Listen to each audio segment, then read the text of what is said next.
പാലക്കാട് നിന്നുകൊണ്ട് ഏറ്റവും ഒടുവിൽ പുതിയൊരു പീഡന പരാതി കൂടി വന്നിട്ടുണ്ട്. വന്നിട്ടുണ്ട്. അത് മറ്റാരുടെയും അല്ല, നമ്മുടെ പാലക്കാട് മുനിസിപ്പാലിറ്റിയിലെ കൗൺസിലർ ആയിട്ടുള്ള പ്രശോഭ് പി വത്സൻ. നമ്മുടെ രാഹുൽ മാങ്കൂട്ടത്തിന്റെ ശിഷ്യൻ അതെ, അദ്ദേഹമാണ് അന്ന് തിരക്കുകൾക്കിടയിലും അന്ന് വന്ന് വോട്ട് ചെയ്യാൻ എത്തിയത്. വോട്ട് ചെയ്യാൻ എത്തിയത്. ഇദ്ദേഹത്തിന് വേണ്ടി വോട്ട് ചെയ്യാനാണ് അദ്ദേഹം എത്തിയത്. അതെ, അതെ, അതെ. അപ്പൊ ഞാൻ ആലോചിക്കുന്നത് അത്രമാത്രം കടുത്ത സാഹചര്യങ്ങളിലൂടെയായിരുന്നു രാഹുൽ മാങ്കൂട്ടത്തിൽ അന്ന് കടന്നു പോയിരുന്നത്, അല്ലെ? അതെ. ആ ഒരു സാഹചര്യങ്ങൾക്കിടയിലും ഇദ്ദേഹവുമായിട്ട് അല്ലെങ്കിൽ ഇദ്ദേഹത്തിന് വേണ്ടി വോട്ട് ചെയ്യാൻ രാഹുൽ എത്തിയിട്ടുണ്ടെന്നുണ്ടെങ്കിൽ അതിന് പിന്നിൽ മറ്റു പല ഗൂഢാലോചനയും ഉണ്ടോ? അല്ലെങ്കിൽ പല കൂടാതെ അവര് ഒരേ തൂവൽ പക്ഷികളായിരുന്നു എന്നുള്ളത് ആ ഓഡിയോ ക്ലിപ്പ് കേട്ടിരുന്നല്ലോ. അതിനകത്ത് ഒരേ തൂവൽ പക്ഷികളാണ് അവർ. അല്ല, അതിൽ ഞാൻ ഒരു ഇരയെ വേട്ടയാടാൻ വേണ്ടി അവർ ഉപയോഗിക്കുന്ന മാർഗങ്ങൾ ഞാൻ ചോദിക്കുന്നത് അതിൽ നിർബന്ധപൂർവമാണ് എന്ന് തോന്നുന്നുണ്ടോ? നിർബന്ധമൊന്നുമല്ല, അവരുടെ പിന്നെ സ്വാധീനത്തിൽ വീഴുന്നതാണ്. അപ്പൊ ഇരകളിൽ നിന്നുള്ള സംസാരം കേൾക്കുമ്പോൾ നമുക്കറിയാം റേപ്പ് ഒന്നുമല്ല നടന്നത്. അതാണ് ഞാൻ പറഞ്ഞു വരുന്നത്. അപ്പൊ ഇദ്ദേഹം റേപ്പ് അല്ല നടന്നിട്ടുള്ളത്, കാറിൽ വെച്ച്. അതോടൊപ്പം തന്നെ പിന്നെ വേറെ ഒരു സ്ഥലങ്ങളൊക്കെ അവർ പറയുന്നുണ്ട്. പക്ഷെ കാറിൽ വെച്ചൊക്കെ ചെയ്യുമ്പോഴും അതിന് നമ്മളെന്തോ ചെയ്യണം, അത് ഉഭയസമ്മത പ്രകാരം തന്നെയാണ്. സമ്മതപ്രകാരമാണ്. അത് മാത്രമല്ല, ഇദ്ദേഹം എന്നിട്ട് അതിനുശേഷം പിന്നീട് വിവാഹിതനുമാണ്. വിവാഹിതനാണ്. ഒരു 9ാം ക്ലാസ്സിൽ പഠിക്കുന്ന ഒരു കുട്ടി കൂടിയുണ്ട് ഇദ്ദേഹത്തിന്. 2 കുട്ടികളുടെ പിതാവ് കൂടിയാണ് ഇദ്ദേഹം. എന്നിട്ടാണ് ഈ പണിക്ക് പോയത്. അത് മാത്രമല്ല, വോയിസ് ക്ലിപ്പിൽ ആ കുട്ടി പറയുന്നുണ്ട്, ഞാൻ വളരെ ചെറുതല്ലേ എന്നും ആ കുട്ടി പറയുന്നുണ്ട്, അല്ലേ? തീർച്ചയായിട്ടും. അപ്പോ എനിക്ക് തോന്നുന്നു ഉദ്ദേശിച്ച സമ്മതപ്രകാരം നടന്നിട്ടുള്ള ഒരു ബന്ധം അത് പിന്നീട് വഷളമാകുന്നു. രണ്ടുപേരും വഷളായത് ആ കുട്ടിക്ക് സംഭവം പീരീഡ്സ് അങ്ങനെ ഒരു സംസാരം അതിനകത്ത് വന്നായിരുന്നു, കേട്ടായിരുന്നല്ലോ. അപ്പൊ അതിന്റെ ഭാഗമായിട്ടാണ് ഇത് പ്രശ്നമായി തീരുന്നത്. യഥാർത്ഥത്തിൽ യാതൊരുവിധ ബോധമില്ലാതാണ് അവന്മാർ പ്രവർത്തിക്കുന്നത്. കാരണം ഇവർ കാട്ടാളന്മാരാണ്. എങ്കിൽ മാത്രമല്ലേ ഇങ്ങനൊരു രീതിയിൽ അവർക്ക് പെരുമാറാൻ കഴിയത്തുള്ളൂ. ഷാഫിക്ക് ഇതിനെ കുറിച്ച് ബോധ്യമുണ്ടാവില്ലേ? ഇവരെ പോലുള്ളവന്മാരൊക്കെ പ്രൊട്ടക്ട് ചെയ്തു പോകുന്നതിന്റെ കാര്യമാണ്. അതാണ് എനിക്ക് മനസ്സിലായത്. തുടക്കത്തിൽ യവന്മാരെ എന്തായാലും ഇത്തരത്തിലുള്ള കുൽസിത പ്രവർത്തികളുള്ളവന്മാര് തുടക്കത്തിൽ ഇവരെയൊക്കെ അടുത്ത് കൂടുമ്പോൾ തന്നെ യവന്മാരുടെ സംസാര രീതികളുണ്ട്, അല്ലെങ്കിൽ യവന്മാരെ ഫോണിൽ വരുന്ന മെസ്സേജുകൾ കണ്ടിട്ട്, അല്ലെങ്കിൽ യവന്മാര് കാണുന്ന വീഡിയോകൾ കണ്ടിട്ടൊക്കെ മനസ്സിലാക്കാൻ ശേഷി ഈ പറയുന്ന അവരോടൊപ്പം നിൽക്കുന്ന നേതാക്കന്മാർക്കുണ്ടാവും.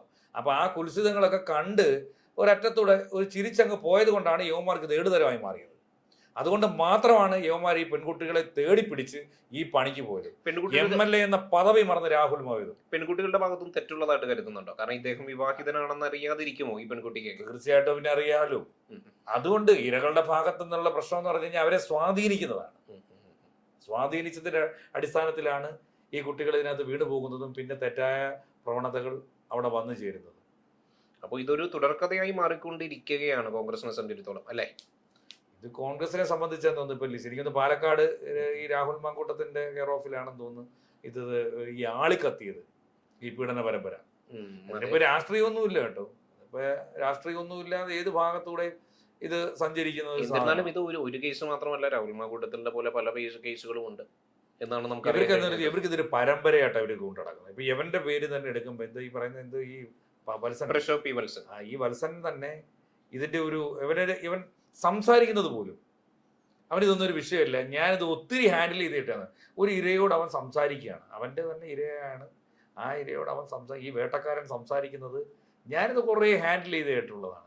ഇത് അലസിപ്പിക്കുക എന്ന് പറയുന്നത് ഇതുപോലെ തന്നെ സാമ്യമുള്ളതായിരുന്നു രാഹുൽ മാങ്കൂട്ടത്തിന്റെ. പക്ഷെ രാഹുൽ MLA പദവി ഉള്ളത് കൊണ്ട് അത് പിന്നെ കത്ത്. കാരണം രാഹുൽ ആദ്യം ചെയ്ത പണി എന്താ വലിയതായിട്ട് അല്ല, വോയിസ് ക്ലിപ്പിൽ അദ്ദേഹം പറയുന്നുണ്ട്, എന്റെ പൊന്നു സുഹൃത്തെ, എനിക്ക് നമുക്കിത് അറിയുന്നതല്ലേ, 1 മാസമായുള്ള കാര്യങ്ങളൊക്കെ നമുക്ക് അറിയുന്നതല്ലേ എന്നൊക്കെയാണ് അദ്ദേഹം പറയുന്നത്. 1 മാസം കൊണ്ട് ഇതൊക്കെ നിർണ്ണയിക്കുന്നുള്ളത്. സാധാരണ ഇതിന്റെ ഒരു പീരീഡ്സ് ഒക്കെ ഉണ്ടല്ലോ, ആ ടൈമുകൾക്ക് ആ സമയത്ത് ഇത് അറിയാൻ പറ്റുമല്ലോ.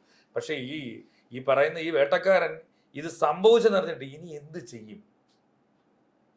അതും അദ്ദേഹം വളരെ സുഖമായിട്ടാണ് ഹാൻഡിൽ ചെയ്യുന്നത്. ഞാനൊന്ന് പോലീസിനെ, ഞാനൊന്ന് ഒരു ഡോക്ടറെ കൺസൾട്ട് ചെയ്യട്ടെ, ഞാൻ IPL നടത്താൻ പോവാണ്, ഞാൻ IPL മേടിച്ചുകൊണ്ട് വരാം, പേടിക്കേണ്ട എന്നൊക്കെയുള്ള ഒരു തരത്തിലുള്ള സംഭാഷണമാണ് പറയുന്ന പോലെ. ഇവനൊക്കെ ഇവിടെ നിന്ന് മത്സരിക്കുന്ന സമയത്തൊക്കെ തന്നെ ആ നാട്ടുകാരുടെ ഇടയിലൊക്കെ ഇവനൊക്കെ ഒരു ചാനത്ത് പറയുന്ന തൊഴിലുറപ്പ് മേഖലകളിലൊക്കെ വർക്ക് ചെയ്യുന്നതിനൊക്കെ ഇവൻ കൂടെ പോണല്ലോ. ഇവൻ വാർഡ് മെമ്പർ കൂടെ അല്ലേ?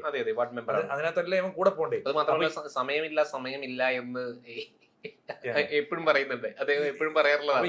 ഇവൻ ഇതിനാണ് സമയം കണ്ടെത്തുന്നത്. അത് കാറില്, റോഡില്, പിന്നെ വീടുകള്, പറമ്പുകള്, ഇവിടെ ഇതൊക്കെ അവൻ ചെയ്തിട്ടുണ്ടാവും. ഈ അഭ്യാസത്തിനൊക്കെ മുതിർന്നിട്ടുണ്ടാവും. കാരണം അവന്റെ ആ സംസാര രീതികളും അതോടൊപ്പം തന്നെ ഈ പിന്നെ സംരക്ഷിക്കുന്നതാണ്. അതോടൊപ്പം തന്നെ ആരാണ് ഈ സംരക്ഷണം കൊടുക്കുന്നത് എന്നുള്ളത്. സംരക്ഷണം കൊടുക്കുന്നത് ഒരു നല്ലൊരു വ്യക്തിത്വമാണ് എന്ന് തോന്നുന്നുണ്ടോ? അല്ലെങ്കിൽ എല്ലാവരും വലിയൊരു വ്യക്തിത്വമാണ്? ഷാഫിയിലേക്കാണ് ഈ വിരൽ ചൂണ്ടുന്നത്. കാരണം രാഹുൽ മാങ്കൂട്ടത്തിന്റെ വിഷയം വന്നപ്പോഴും ഷാഫിയിലേക്കാണ് ശ്രദ്ധ കേന്ദ്രീകരിച്ചത്. എന്നാൽ യവന്റെ കേസ് വന്നപ്പോൾ, ഈ വത്സന്റെ കേസ് വന്നപ്പോഴും ഷാഫിയിലേക്കാണ് ശ്രദ്ധ കേന്ദ്രീകരിക്കുന്നത്. ഈ പറയുന്ന ഇതുപോലുള്ള ഈ നികൃഷ്ട ജീവികളെയൊക്കെ എന്തിന് സംരക്ഷിച്ചുകൊണ്ട് പോകുന്നു? അയാൾക്ക് മാന്യമായൊരു പദവിയുണ്ട്, MP എന്നുള്ള പദവിയുണ്ട്. പാർലമെന്റിലടക്കം സംസ്ഥാനത്തിൻ്റെ ആവട്ടെ രാജ്യത്തിൻ്റെതായിട്ടുള്ള വിഷയങ്ങൾ വൃത്തിയായി അവതരിപ്പിക്കാൻ ശേഷിയുള്ളവരാണ്. കോൺഗ്രസിന്റെ ഒരു നല്ല മുഖമായി വന്നുകൊണ്ടിരിക്കുന്ന ആളൊക്കെ ഈ സൈസ് വേട്ടക്കാരന്മാരോടൊപ്പം ചേരുക, അല്ലെങ്കിൽ അവർക്ക് വേണ്ടി നിലകൊള്ളുക എന്നൊക്കെ പറയുന്നത് മര്യാദകേടിൻ്റെ അങ്ങേയറ്റമാണ്. അഥവാ അത്തരത്തിലുള്ള പ്രവർത്തികളുടെ തുടക്കത്തിൽ തന്നെ ഇത്തരത്തിലുള്ള സാധനങ്ങളെ മാറ്റി നിർത്താനുള്ള ശേഷി ഷാഫി പറമ്പിൽ കാണിക്കണം. പക്ഷെ അങ്ങനെ ഒരു ശേഷി കാണിച്ചില്ല എന്നുള്ളത് മാത്രമല്ല, ഇദ്ദേഹത്തോടൊപ്പം ഇദ്ദേഹത്തെ പോലുള്ള വ്യക്തിത്വങ്ങളെയാണ് കോൺഗ്രസിന്റെ ഒരു പ്രവർത്തകർ തന്നെ പിന്തുണയ്ക്കുന്നത്. നമ്മൾ കണ്ടിട്ടുള്ളതല്ലേ രാഹുൽ മാങ്കൂട്ടത്തിൽ നിന്ന് ലഭിക്കുന്ന പിന്തുണ. അതോടൊപ്പം തന്നെ വേറൊരു കാര്യമുണ്ട് കേട്ടാ, ഈ രാഹുൽ മാങ്കൂട്ടത്തിന്റെ വിഷയം പറഞ്ഞിട്ട് ഇപ്പൊ രാഹുൽ മാങ്കൂട്ടത്തിനെ ഈ മാറ്റി മാറ്റി കൊണ്ടുവന്ന് നല്ല കഥാപാത്രമാക്കിക്കൊണ്ട് ചിത്രീകരിക്കുന്നുണ്ട്. അതെ, ഉണ്ട്. ഇതെല്ലാം കഴിഞ്ഞിട്ട് അത് കാര്യമുണ്ട്. കുറെയൊക്കെ ഈ ഇരകൾക്ക് വിഷയം ഉണ്ടെന്നേ, ഇതിലും ഇരകളുടെ ഭാഗത്ത് കൃത്യമായി ചൂണ്ട അവിടെ ഉണ്ടെന്ന് അറിഞ്ഞുകൊണ്ട് ചൂണ്ട അവിടെ ഉണ്ടെന്നുണ്ട്, അത് മാറിപ്പോകാൻ ആ ചൂണ്ടയിൽ തന്നെ പോയി കൊരുക്കണം. ഏതായാലും നമ്മൾ ഇത് കൺക്ലൂഡ് ചെയ്യേണ്ടത് ശരിക്കും ഇത് കുറ്റമെന്ന് പറയുന്നത് ഇവരുടെ ഭാഗത്ത് മാത്രമല്ല, ഇവർ സ്വാഭാവികമായിട്ടും ഇരയെ തേടി പോകുന്നവരാണ്. അതോടൊപ്പം തന്നെ എന്താണ് ഇരയെ തേടി പോകുന്നവരാകുമ്പോ ഞാൻ പറഞ്ഞല്ലോ, അവിടെ ചൂണ്ട കൊണ്ട് വെച്ചേക്കാണ്, അതിനകത്ത് കൃത്യമായി വീട് കൊടുക്കുക പോയി. അതെ, എല്ലാ സമയവും സന്ദർഭവും നോക്കാതെ, എല്ലാ സമയവും സാഹചര്യവും സന്ദർഭവും നോക്കാതെ ഇവരുടെ വലയിൽ വീഴുന്ന അല്ലെങ്കിൽ ഇവർക്ക് വിധേയമാകുന്ന ഇരകൾ കുറച്ചുകൂടെ ജാഗ്രത കാണിക്കണം. അപ്പൊ അവരുടെ പോയി നിൽക്കരുത്. സമൂഹത്തിൽ ഉണ്ടെന്നുള്ളതും അല്ല, അപ്പൊ അവരുടെ ഭാഗത്തും തെറ്റുണ്ടെന്ന് താങ്കൾ കരുതുന്നുണ്ട് അല്ലെ? 100% തെറ്റില്ലേ. പിന്നെ അതിനെ ന്യായീകരിക്കാൻ പറ്റുമോ നമുക്ക്?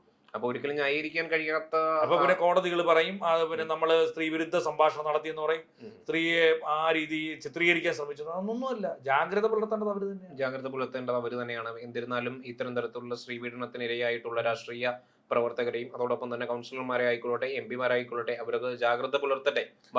അതിന് വേറൊരു കാര്യം കൂടെ ചെയ്യണം. കാരണം ഈ പറയുന്ന MP ആണോ, MLA ആണോ, അല്ലെങ്കിൽ ഒരു കൗൺസിലർ ആണോ, ഈ സ്ഥാനത്തേക്കൊക്കെ മത്സരിക്കാൻ പോകുന്നതിന് മുമ്പ് തന്നെ ഇവർ പീഡന നടത്തിയിട്ടുണ്ടോ, നോമിനേഷൻ കൊടുക്കുന്നതിന് മുമ്പ് തീരുമാനിക്കണം. പക്ഷെ അതൊക്കെ നടപ്പാകുന്ന കാര്യമാണെന്ന് എനിക്ക് തോന്നുന്നില്ല. അതല്ല ഓരോ പാർട്ടിക്കാർ തീരുമാനിച്ചു. ഒരു സ്ഥാനാർത്ഥിയെ കണ്ടെത്തുമ്പോൾ ആദ്യമേ അവരുടെ ബയോഡേറ്റിംഗ് എടുക്കും. രാഹുൽ മാങ്കൂട്ടത്തിലിനെ പരാതി വരുന്നതിന് മുന്നേ പുറത്താക്കിയിട്ടുള്ള കോൺഗ്രസ് പാർട്ടി തന്നെയാണ് PK ശശിയെ ഒറ്റപ്പാലത്ത് മത്സരിപ്പിച്ചത് എന്ന് നമ്മൾ ഓർക്കണം. അപ്പോൾ അങ്ങനെ ഒരു നാട്ടിൽ കൂടിയാണ് നമ്മൾ ജീവിക്കുന്നത് എന്ന് ഓർക്കണം. നമ്മുടെ പല നിലപാടുകളും വാക്യങ്ങളിൽ ഒതുങ്ങുന്ന ഒരു കാഴ്ചയാണ് നമ്മൾ കണ്ടുവരുന്നത്. ഇനിയും നമ്മൾ ഈ പറയുന്ന നിലപാടുകൾ പലതും വാക്യങ്ങളിൽ ഒതുങ്ങേണ്ടതുണ്ട്. അത് പ്രാവർത്തികമാക്കാൻ രാഷ്ട്രീയ പാർട്ടികൾക്ക് ബുദ്ധിമുട്ടുണ്ട്, അതോടൊപ്പം നേതൃത്വങ്ങൾക്ക് ബുദ്ധിമുട്ടുണ്ട് എന്നുള്ളത് പറഞ്ഞു. അപ്പോൾ അതിന്റെ ബുദ്ധിമുട്ടുള്ളതിന്റെ റിസൾട്ട് വരുന്നത് എന്താണ്? വീണ്ടും വേട്ടക്കാരും ഇരകളും ഉണ്ടായിക്കൊണ്ടേയിരിക്കുകയാണ്. അപ്പൊ ഇത് പരിസമാപ്തി ഇല്ല എന്നുള്ളത്. ജാഗ്രത പാലിക്കുക എന്നുള്ളത് മാത്രമാണ്. ഇരകൾ ഉണ്ടാവാതിരിക്കട്ടെ.